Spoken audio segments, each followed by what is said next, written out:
I thought it was just me, but maybe it's not just me, but things just feel a little bit off. And then a friend posted this thing on Facebook. Yeah, I'm still on Facebook.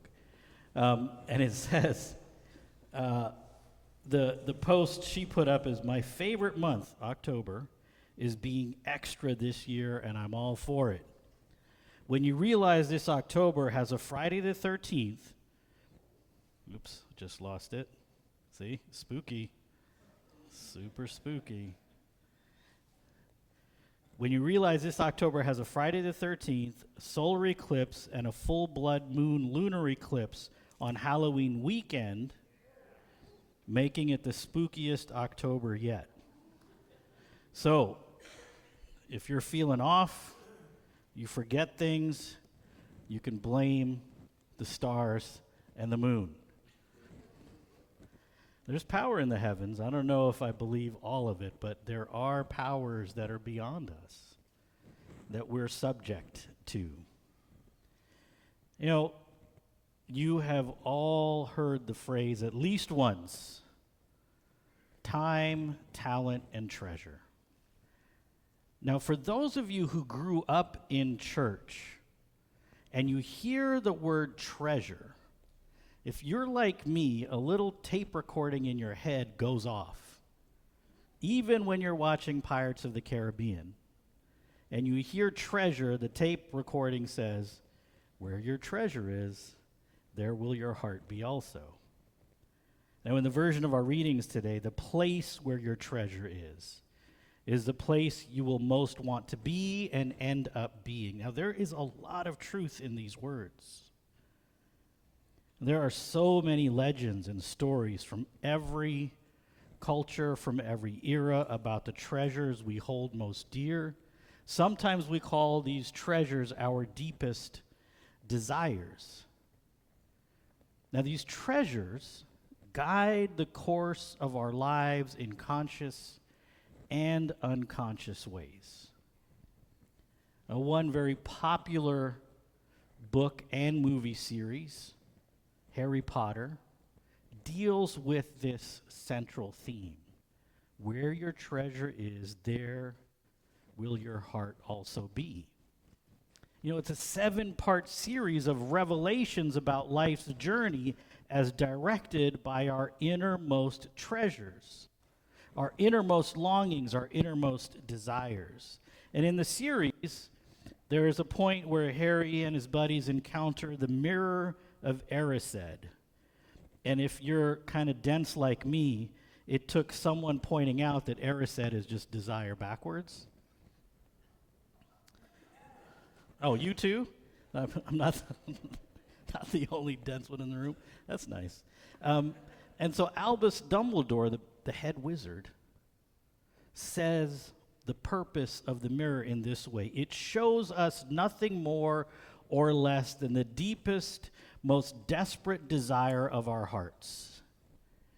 You know, Harry comes to learn through his adventures and through these encounters that the love of people, his friends, a love and longing for his deceased parents, love and loyalty to peers are what matters most.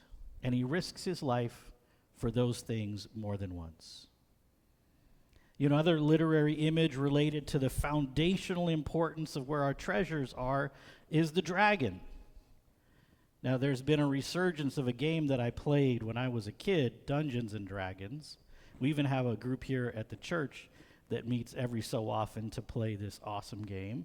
And there's a recent popular TV series, Game of Thrones, which features dragons heavily.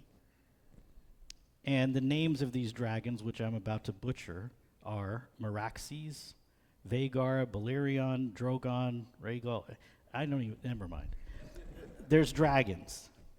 And in the series, these dragons are symbols of treasure protectors who are at times liberators of the oppressed and at other times destroyers of the innocent, because these dragons are not independent actors.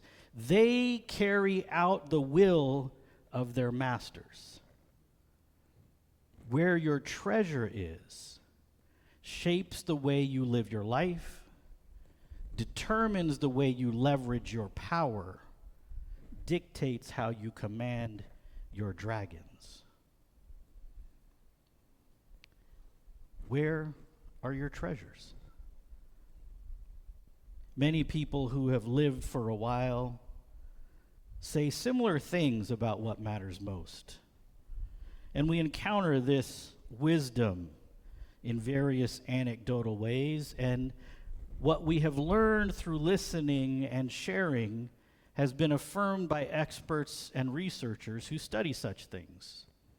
One expert, Charlotte Fox Weber, who is a psychotherapist and often a CNBC contributor, says what people most want in life, the treasures of life, are to be loved, to be understood, to have and give attention, to create, to belong, to connect.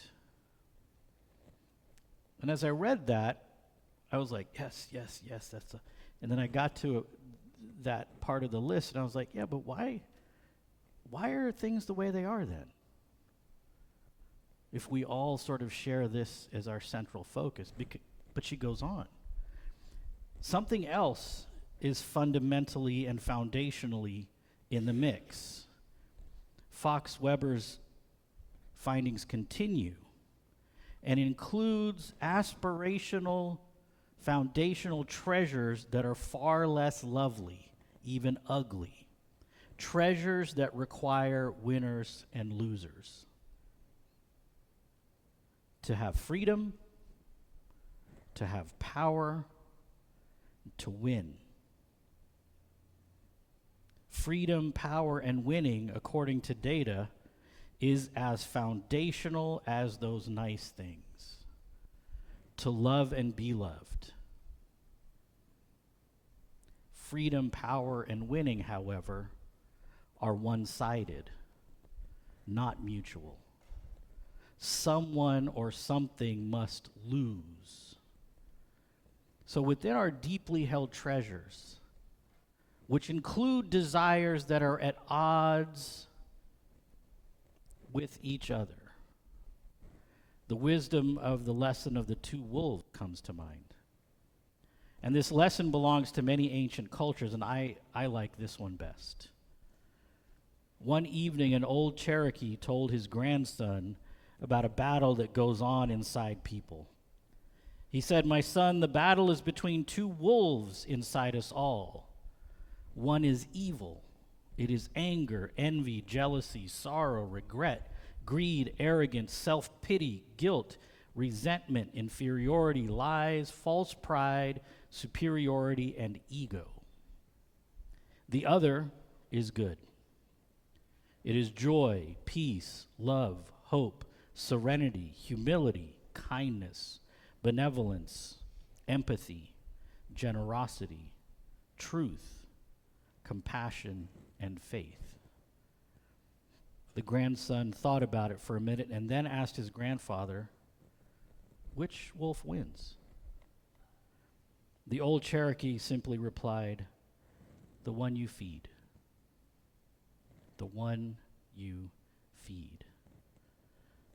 Now, in this month of Give a Little Bit, yes, it is partially about financial commitments to your church. It is also a larger invitation to examine where your treasures lie and how you leverage. What do you see when you look in the mirror of Erised? Do you choose to use your dragon power for liberation or discussion? An invitation to consider which wolf you feed.